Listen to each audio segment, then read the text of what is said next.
down from my family work that that's the best you can do at the time. And I hope I'm painting a vivid picture.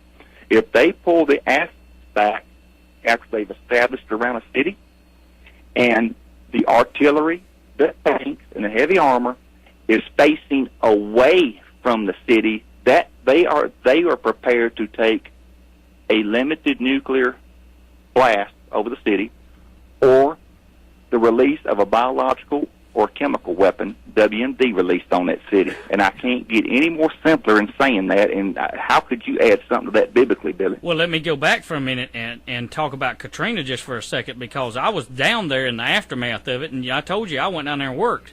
But let me go back and say this. Let's look at this for a second. The fear, the doubt, the hopelessness, the despair on those people's faces on top of those roofs and in that dome, okay? And by the way, another thing, they came there with force and not food to begin with. You understand? You remember that correctly, just like I do.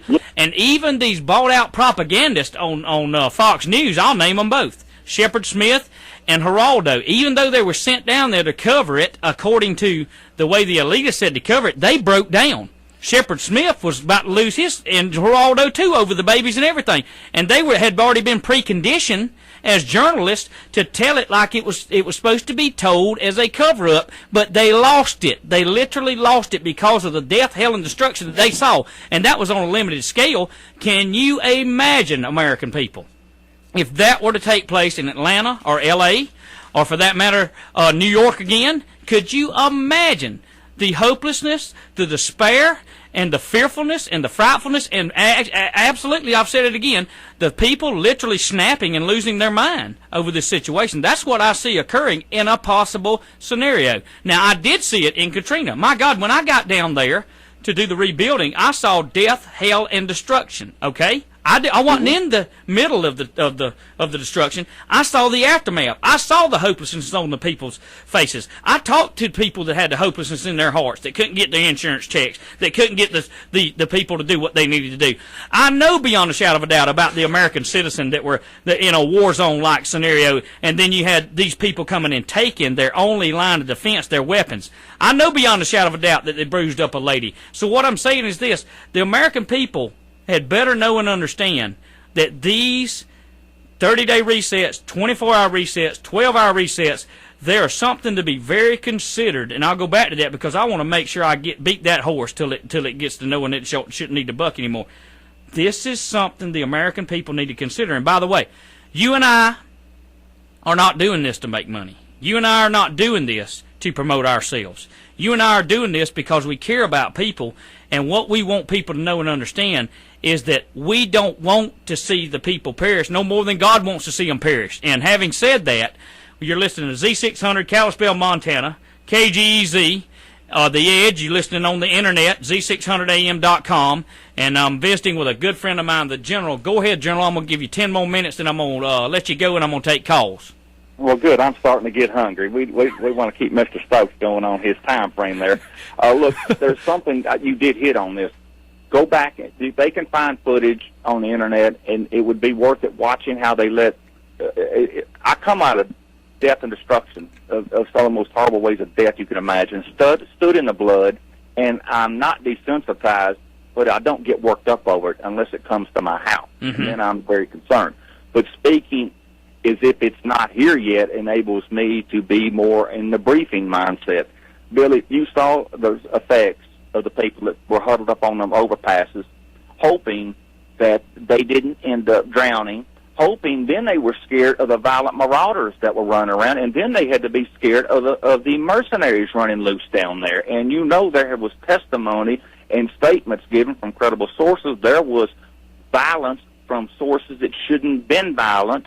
There was, let's say, some criminal behavior by people that were supposed to be helping those people, and they were scared to death of the people that were supposed to help them at times. And if they cannot take that was a real-time drill that the elitists used, and do you agree? You were in it, Billy, in the post period. You saw New Orleans go to an almost absolute collapse. Absolute collapse and chaos. And let me tell you something else. Let's go back to this, as you and I have talked extensively over our garrisons or our homes, whatever you want to call them, as far as preparing for the looting and the people that didn't prepare. Not necessarily law enforcement, but that too, if it comes to it. We hope and pray it don't. But the very sanctuary that they sent them to, the Superdome or whatever, you remember watch this, the very sanctuary that the government had set up for them, part of the roof blowed off, the people still got wet, rapes took place inside of that Superdome. Okay, so in other words, what I'm going to say is this real quick. If I was the American people, I don't care if you live in a flipping outhouse, you take the wherewithal and what you've got, and you prepare your garrison, and you fortify it for a defensive and offensive position, and its strategies may have to change, but they had better get ready for the possibility of what may come down the line, because nobody ever thought that levees was going to break in New Orleans. And I'm going to tell you, in my opinion, that was stinking thinking, for a lack of better terms, because I'm going to tell you something. In my opinion, they were told to get out. They didn't get out. The law enforcement were not ready. Some of them left. They just abandoned it and left and said, to hell with this, I'm getting out of this, because they knew beyond a shadow of a doubt, as they policed them streets every day, some of those law enforcement knew that they dealt with people on a good day that were terrible people, so they took their tail and ran and took care of their families. And I don't believe I can blame them in a sense for that, because they knew the hell and destruction that was going to ensue the next few days. And that's a micromanaged scale that people could go back and study and look at America on a broader possible term that may take place. And when this thing gets back, I'm going to tell you, I really believe beyond a shadow of a doubt, to a certain extent, that if it does come to that in a big city, okay, economic collapse, the wheat thing, and all this other stuff, I believe they're going to have to back out and let Mad Max reign for a little while, and then they come in and clean up the mess.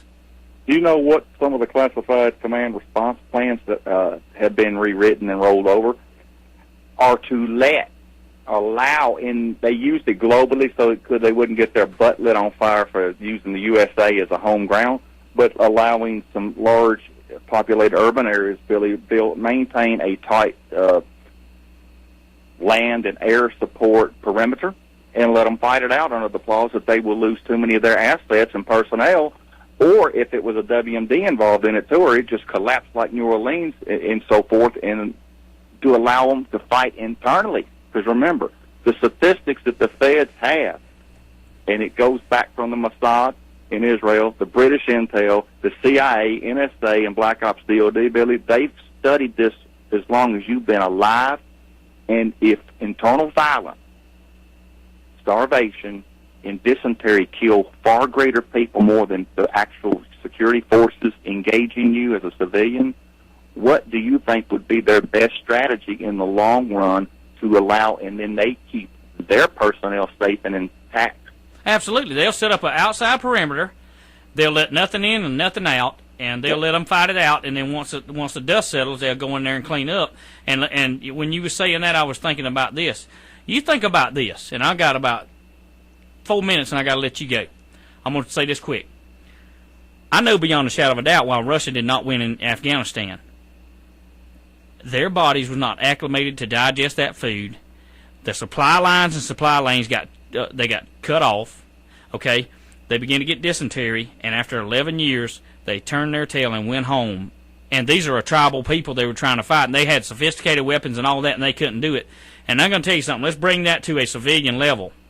If these people are not prepared for the worst and hope for the best, they're not going to survive it. It's going to be hell and destruction in major cities. And I'm about to run out of time, but honestly, you think about it. Just New Orleans. And, I believe to a certain extent, I believe that God allowed me to see that on a local, real-time level of the aftermath to show me what could possibly be in what he's talking about on a global scale, not just America, on a global scale in if we are about to approach the tribulation period, General.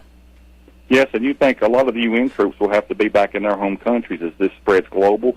But if you've got to take the big kid out on a block, which is the United States, strategically, and from a tactical perspective, they can't afford to lose their precious assets for the U.S. forces that choose. And people are making a mistake in a threat assessment saying, oh, certain percentages won't go along. You don't know. You make a threat assessment from a military standpoint, Billy, especially if you have got battalion, brigade, or division, consequences of getting those personnel destroyed. of the known capabilities. You don't make that assessment presuming